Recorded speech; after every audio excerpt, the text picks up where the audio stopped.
It is Wednesday, October 8th. Welcome into another episode of Daily Dingers brought to you by Better and Green. Quick recap from yesterday, guys. Just a 1-1, complete split of a day. One with the Yankees -1. What an absolute comeback from the Yankees. Lost with the Tigers at plus money, so lost a unit, gained a unit. No harm, no foul, but wow. That Yankees game was fantastic last night. I had their money line. Was able to boost their money line down to a playable -123. So opted to do that over the -1.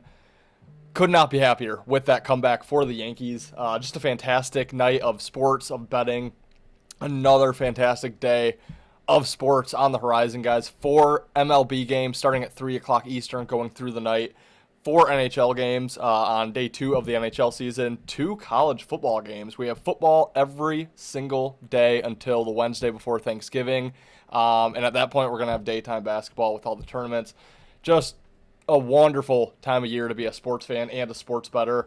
Guys, if you do like other sports, including the NFL, if you are looking to bet on NFL Week 6, consider tuning in tonight as we go live, myself, Ben, Wyatt, breaking down the NFL Week 6 slate from Thursday night all the way to Monday night. Every single game on the board will be live, 7 o'clock Eastern, 6 Central, right here on YouTube. So consider checking us out. Hop in the live comments. Let us know any questions you might have about the slate.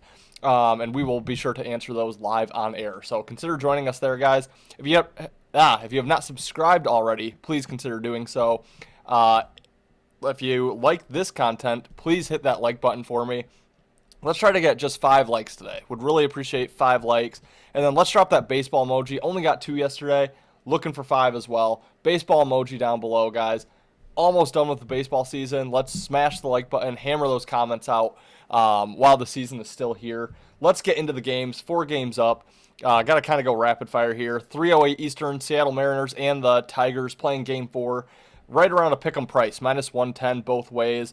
On the mound, we have Bryce Miller going for Seattle. We have Casey Mize going for the Tigers. I like the Tigers in the spot on the money line. Yeah, it was a bad game yesterday for the Tigers. Got completely blown out. Got some runs late to make it a little bit more competitive, but was really just a blowout of a game. But, you know, this whole time I have kind of leaned Tigers. I like the Tigers in the series price. Once they got the win on Saturday night, I thought this game would probably go to 5, and I still believe it will. If it goes to 5, Tarek Skubal on the mound. So really pivotal game here, obviously. Elimination game. I like the Tigers. I like Casey Mize on the mound here. I think this is really the first game outside of the Skubal game where the Tigers do have the edge in the starting pitcher. And, you know, with their back against the wall at Comerica Park, I think the Mariners yesterday, they looked really good. They kind of felt like a must-win game for them in that one there. And, you know, they got kind of the benefit of the rain delay. It was going to be an earlier start game for a West Coast team traveling east, and it ended up being delayed 3 hours. So might have benefited the Mariners a little bit. But ultimately, I think this game goes to 5. I think the Tigers have a good chance of winning this series. At -110, I think the Tigers are the play in Game 1. Game 2, 5:08 Eastern start time. The Brewers and the Cubs playing Game 3. Cubs back at Wrigley Field trying to stay in playoff contention, trying to avoid being eliminated. On the mound, we have Jameson Taillon going for the Cubs. Quinn Priester on the mound for the Brewers. I do like the pitching edge there with the Brewers, but I'm going to play the Cubs. -120. I don't think they get eliminated and swept here at Wrigley Field. I think this goes to 4. I don't see them winning the series. Obviously, that would be a massive comeback at this point. It probably ends in 4, but I do think the Cubs get the win here. It's going to be a wild crowd.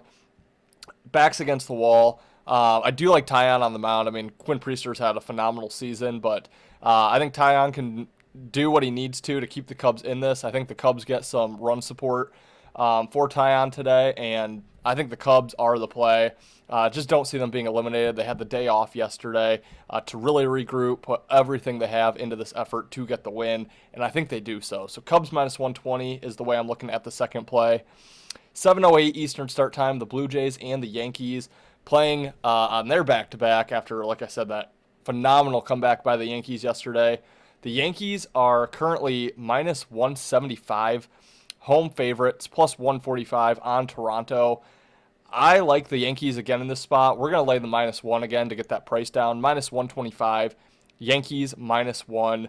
On the mound, Cam Schlittler going for the Yankees. We have Louis Varland going for Toronto. I like the Schlittler side in this.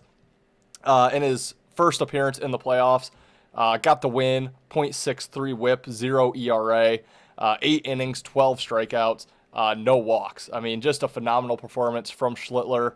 I don't see how the Blue Jays picked themselves up off the mat. They had a 6-1 lead early in that game yesterday, completely blew it, 9-3 or 9-6 final. Judge with that massive home run to tie things up there. Jazz with the home run to give them that lead. Just don't know how they picked themselves up off the mat in a back-to-back situation, both games in the Bronx. It's going to be, again, a ruckus atmosphere there for the Yankees. They have a massive pitching edge, in my opinion, backs against the wall, trying to force a Game 5 back in Toronto. I like the Yankees here in this spot. -1, -125. I think that's a fair price on the Yankees. I'm leaning towards that being my favorite play of the day. Just still trying to figure out how I'm going to play this card. But I do like the Yankees quite a bit. And the final game up, the 9:08 Eastern start time, Philadelphia Phillies trying to save their season, heading to Los Angeles to face the Dodgers. Dodgers -180 home favorites, plus 150 coming back on the Phillies. On the mound, you have Aaron Nola going for the Phillies. You have Yoshinobu Yamamoto going for the Dodgers. I like the Dodgers in this game. I think they sweep the Phillies. Phillies, really good team, but you have a massive pitching edge with Yamamoto on the mound. Don't trust Nola. Don't think he's even going to be there long, maybe an inning or two. LA, really good at home. I just think the Phillies, they absolutely needed a win, if not both, at home. Couldn't get one. Now they head to LA. If it doesn't end tonight, it's going to end tomorrow. I'm almost sure of it. So I do like the Dodgers. We're going to lay the -1 here with them, -135. Little steep, but yeah, I think it's fair. You know, if they win by a run, you push. I think the Dodgers sweep this series, get the win at home, get some time off before welcoming in either the Cubs or the Brewers. So yeah, give me the Dodgers -1 at -135. Like that play quite a bit as well. So, guys, that'll wrap it. 4 games today. Quick recap: Tigers moneyline -110, Cubs moneyline -120, Yankees -1 run -125, Dodgers -1 run -135. Let me know in the comments, guys, which play of those is your favorite. Let me know which plays you are betting. Really appreciate you tuning in. I hope everyone enjoys the last day of 4 games of baseball of the season. Cannot wait for these games to kick off here. Hope everyone has a profitable night. Enjoy it. Hope you profit, whether you bet MLB, NHL, college football, you name it. Hope it's a good night for you. Thank you for tuning in. We'll see you tomorrow for another episode of, well, probably tomorrow, unless the Brewers and the Dodgers both sweep. But we'll see you next time on Daily Dingers, brought to you by Better in Green.